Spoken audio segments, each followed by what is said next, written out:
রান্নাটা শেষ করেই আমি আগে জয়কে খাবারটা দিয়ে দিব।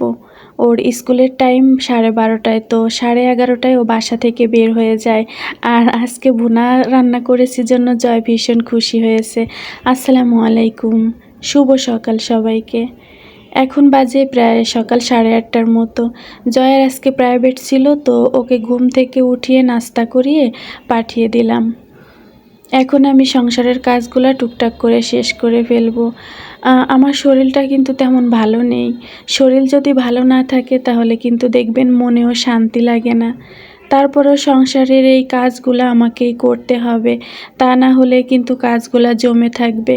পরবর্তীতে আমার সেই অসুস্থ অবস্থায় করে নিতে হবে। তো যাই হোক, আজকে আমি জয়ের বিছানার চাদরটা চেঞ্জ করে দিয়েছি।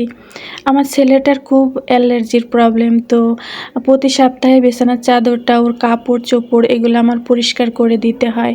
তো আমাদের বেডটাও কিন্তু গুছিয়ে নিয়েছি। আর হ্যাঁ, সবাই আমার জন্য একটু বেশি করে দোয়া করবেন। আমার কিন্তু এমন একটা রোগ হয়েছে যে আমি বলতে পারছি না, অপারেশন ছাড়া কিন্তু আমি সুস্থ হব না।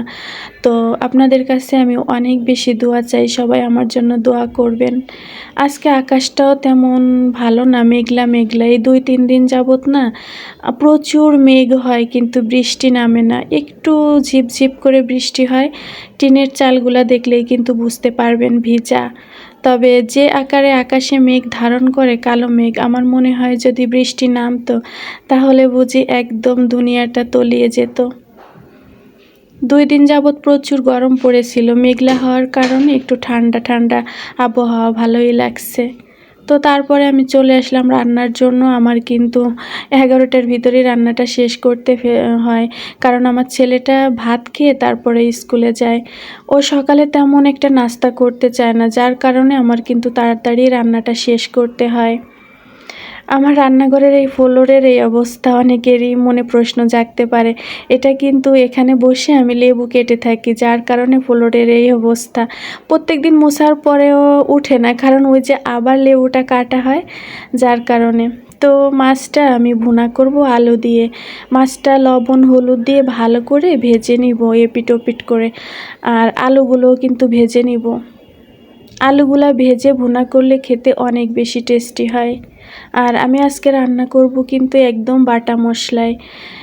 জয় একটু ভুনা টাইপের তরকারি খেতে ভীষণ পছন্দ করে, তো মাঝে মাঝে ওর পছন্দ মতো রান্নাটা আমি করে দেওয়ার চেষ্টা করি।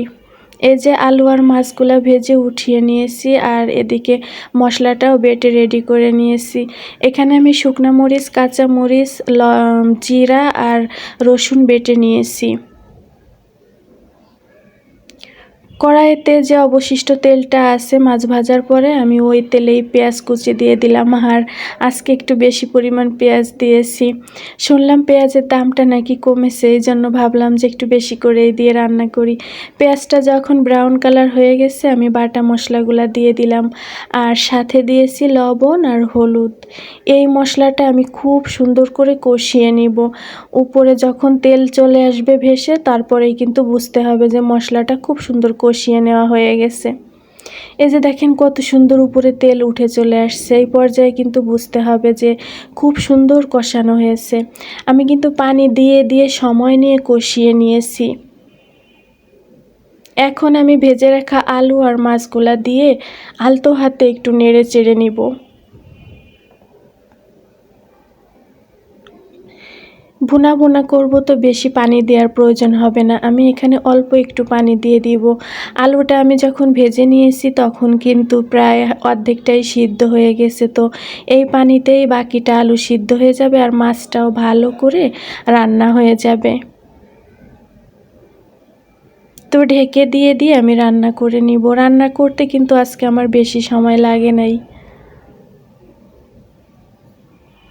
এই তো, এই যে দেখেন কালারটা কত সুন্দর আসছে। যতই আপনি গুঁড়া মশলা দিয়ে রান্না করেন না কেন, বাটা মশলার আলাদা একটা স্বাদ, আর দেখতেও কিন্তু অন্যরকম হয়।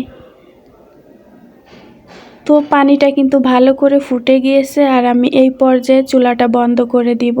যেহেতু আলু দেওয়া আছে, আলুটা কিন্তু ঠান্ডা হয়ে যাওয়ার পরে এতটা ঝোল দেখা যাবে না। তারপরে আমি করলা ভাজিটা করে নিব। করলা ভাজি করার জন্য এই কড়াইটা আমার একদম পারফেক্ট তেলতিলা কড়াই। তো কড়াইয়ে আমি তেল দিয়েছি, তারপরে দিয়েছিলাম পেঁয়াজ আর সাথে করলা আর আলু দিয়ে দিলাম। আমার না একটা করলা কাটা হয়েছিল না, তো করলাটা আমি তাড়াতাড়ি উঠিয়ে আবার কুচি কুচি করে কেটে দিয়েছিলাম। তেঁতা ছাড়া করলা ভাজি করার কিন্তু কিছু টিপস আছে। যদি একটু বেশি করে পেঁয়াজ দেওয়া যায় আর সাথে একটু আলু দিলে দেখবেন যে করলাটা আর তেতো হবে না। আর ভাজি করার জন্য করলাটা কাটার সময় কিন্তু খুব চিকন চিকন করে কেটে নিতে হবে। চুলার ফ্লেমটা একভাবে রাখতে হবে, কমানো বাড়ানো যাবে না। বাড়াতে গেলে কিন্তু আপনার করলাটা একদম তেতো হয়ে যাবে।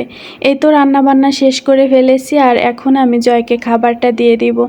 জয় 11:40-এ বাসা থেকে বের হয়ে যায়, তো আমার কিন্তু 11:20-এর ভিতরে রান্নাটা শেষ করে ফেলতে হয়। এই তো কথা বলতে বলতে কিন্তু আমি ভিডিওর একদম শেষ পর্যায়ে চলে আসছি। যদি কোনো ভুল ভ্রান্তি থেকে থাকে তাহলে প্লিজ সবাই ক্ষমা সুন্দর দৃষ্টিতে দেখবেন। আর আজকের ভিডিওটা কেমন লাগলো অবশ্যই একটা কমেন্ট করে জানাতে ভুলবেন না।